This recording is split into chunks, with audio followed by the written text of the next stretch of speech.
Hey everyone, how you guys doing tonight? Was the dessert good? Yeah. I love that chocolate cake. So we got a cool panel. I'm Mike Prasad. I'm the co-founder of a company called Tiny Sponsor.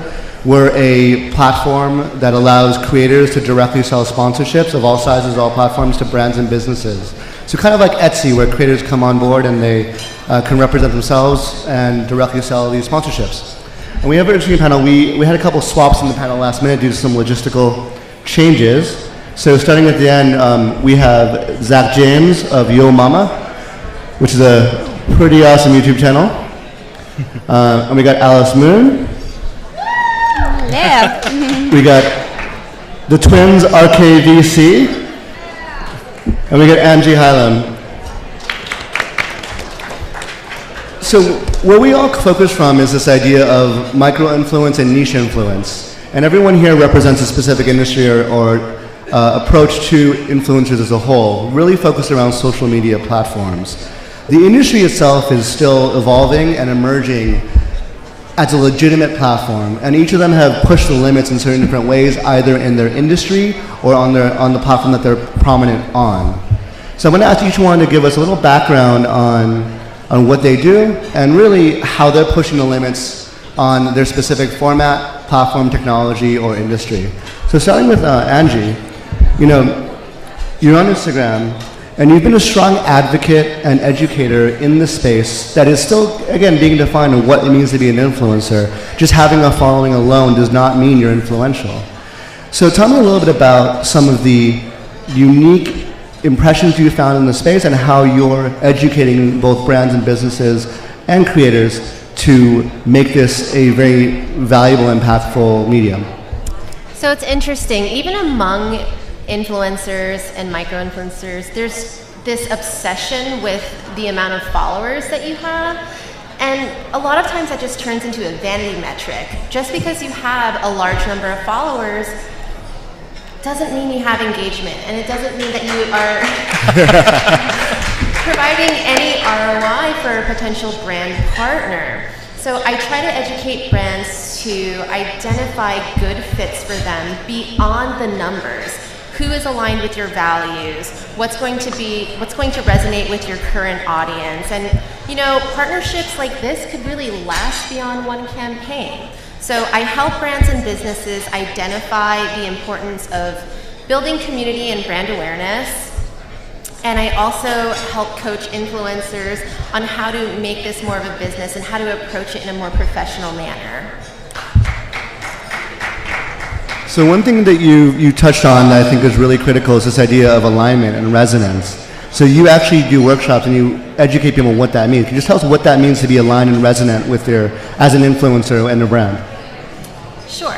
My main thing is I have an Instagram training course, and I'm not like, you're going to get this many followers if we work together. No, I'm going to teach you the methodology by which to have a cohesive aesthetic and to really reach your target audience. And so as an influencer myself, I'm not going to just post anything because somebody pays me, right? Personally, it's important that I live a sustainable lifestyle, and it's got to be something that I would purchase myself. So, what was the question again? Hey gang, alignment. Don't let the chocolate cake get to your head. We have about 15 minutes of really important stuff from the social media people and then from the wildlife people, so stay with us. So this idea of resonance. Which means everyone out there be quiet, please, and listen. Thank you. There's some good stuff we want to share with you. So you have this idea of alignment, right? So you have a value set, you have a lifestyle, you have a personality. And for you, it's about finding the brands that match up with that. Absolutely, and brands should be finding partners that are a good fit. So one thing that we found in our data is that the measure of conversion, if you do a brand campaign with any kind of influencer, big or small, is not about the followers, it's not even about their engagement numbers. It's actually about how much they align, their style, their aesthetic, and their personality matches the same values and style and aesthetic with the brand. And when those are aligned, you see a 2 to 5x conversion higher, regardless of influence numbers or engagement. Freedom of creativity creativity is also really important. And unfortunately, a lot of agencies are really tied to playing by the book or giving an idea to a partner like, okay, we want something like this. But when you work with an influencer, then the opportunities are sort of limitless, right? This is somebody who's already in your community, who is really well aligned, so whatever they create is going to resonate with more real people. And a great example of that is I spoke recently on a panel with a client of mine, and she has a beauty app. She has paid influencers to create videos on YouTube, and she measures, she's really, really into her data. She measures the amount of downloads per each partnership. And she was fascinated to learn that her most successful partnership was with influencers with the smallest amount of followers. She got a tremendous amount of downloads because these were two very fun, original creatives who had a really engaged audience who was really into it. So she was like, wow, I'm never making that mistake again. That's awesome, and we see that across the board. So, as a micro-influencer, smallest audience, I think on the panel, not to say you guys are We're small. not awesome, but you guys are a small influencer. You got RKVC, you guys are pop rock YouTube duo. Self-deprecating romantic pop rock. Self-deprecating pop rock. So you have a small following, but you've had a big impact with brands, and you've done that by pushing the limit on what platforms you use, on the technology you use, and even on how you create content. I remember I saw a video from you where you went to a pop-up with and create like a street branded content for Ready Player One, the movie, where you create a music video going to their pop-up like 4 times. And so how are you pushing the limits on content creation and also the platforms that you're on with live casting and these other tools?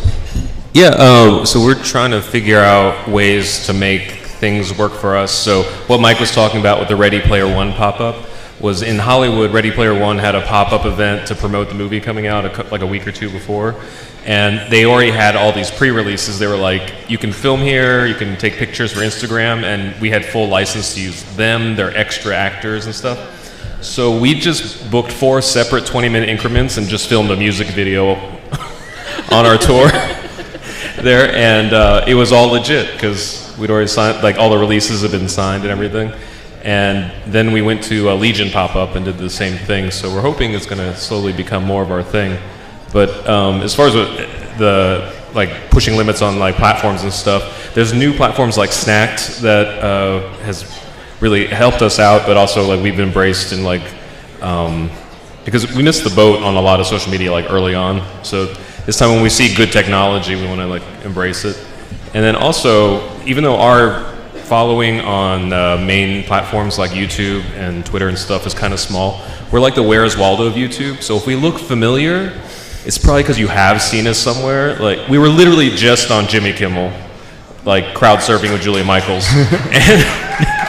and we're working on the licensing to get that reel put together because it's a whole lot of legalities. We're also the grandsons of Granny Potty Mouth, if you're familiar with her. Like, we went on NerdSync explaining why DuckTales is still catchy 30 years later. So multiple things like that. So, and then, so you really use those live platforms to drive more engagement. Even if you have a small following that's small, like they convert, they follow you, they hunt you down sometimes, and I'll spread the story. Yeah. Cool. So, and then you're on YouTube as youtube.com/RKVC, right? Yep. Okay. Well, you just look up RKVC. You'll find us. We have a longer username, but. So I want to make sure we get everyone to get Alice at the end. So, Alice, you're in the cannabis industry. Yeah, so actually before I get started talking, I want to take the ultimate selfie with everyone because I want everyone to be paying attention to what I say. So let's look at the camera and get a major awesome selfie going. One more with the flash. Oh, I didn't wind it? I love the analog. Alrighty. You're in an industry where, like, you've had an account that was shut down. Like, cannabis is a legitimate industry. It's being adopted. It's an emerging industry. You're an emerging creator, but yet the platforms don't support that. So you've had to find other ways to push the limits and and build your influence. So tell me about that. Yeah, so just to repeat what he said, in case you guys don't know, being a cannabis influencer is very difficult because Instagram shuts down accounts, YouTube shuts down accounts, and Facebook shuts down accounts. So it is very difficult for us in the cannabis industry to try to use our voice. So everyone here, if you work with any of those companies, let's change that because it sucks. So I've had to try to figure out how to use my voice otherwise. When my account of 14,000 followers was deleted, I realized face-to-face connections is something you can't delete. So last year I went to every single cannabis event I possibly could. I went to 3 to 5 a week, and that's how I built up all the connections I have because those are very valuable.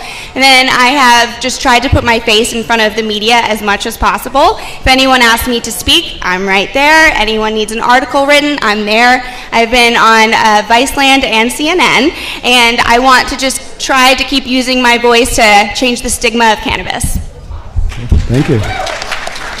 So we got Zach James, who is the biggest guy, the biggest influence in the panel, 7.2 million followers, and you guys do animated Yo Mama jokes. Well, we do a lot of animated stuff. We do things like animated memes, pop cultural events, things of that nature. And what makes us so unique as an animation studio is we can do animation from start to finish within a few short hours. That includes writing, voice acting, the animation process, the sound design, and the editing within about 10 to 12 hours. Wow. So we stay on top of current events, but really what drives our content is our fan base. We're a community-generated content, multi-platform brand. So every piece of content you see is a comment that someone left on our videos. And we go, wow, that's a really good idea. That's a really good Yo Mama joke, for example. And we go, all right, let's run with this. And we can have it out within 24 hours on YouTube or Facebook or Instagram. So you guys have had the most engineered process I've seen as a creator that identifies what the trend in meme is, that is able to create something quickly, drop it on a platform, game the platform, but also create your own user base independent of the platform, for example, with Discord. Yeah, we actually have a couple different apps that are like in the MVP phase, but when we release them, they generate anywhere from 80 to 100,000 downloads within like a couple of months. So we're beginning to identify this emerging audience that is becoming more technologically advanced. You know, when you see people today, you might look someone next to you and you're like, oh, that's an iPhone. But when I look at my audience, they're about 65% Android and 80% mobile. So we're understanding our audience behavior because with our animated content, we're trying to capture that youth, but also grow with the youth because we understand that, you know, adults can enjoy our content and kids can enjoy our content. So as we begin to understand our audience more, we're developing products or ways that we can reach them better. Cool. So everyone here is going to be on our single micro influencer track on Thursday. We hope you guys will check out those panels. We're going to dive deeper into some of the techniques and the new live platforms and influencers as a brand, emerging industries, and also in technology. And I'll be talking a little bit about my experience as a co-founder of Kogi Barbecue, which started the food truck revolution, and Korean barbecue tacos, and made that as a thing. So we're going to dive deep into these topics. We have a whole day of tracks. It's on Thursday. I hope you'll come down and join us. And thank you for everyone here who's been pushing the limits of their industry and their technology. Thank you. Last panel.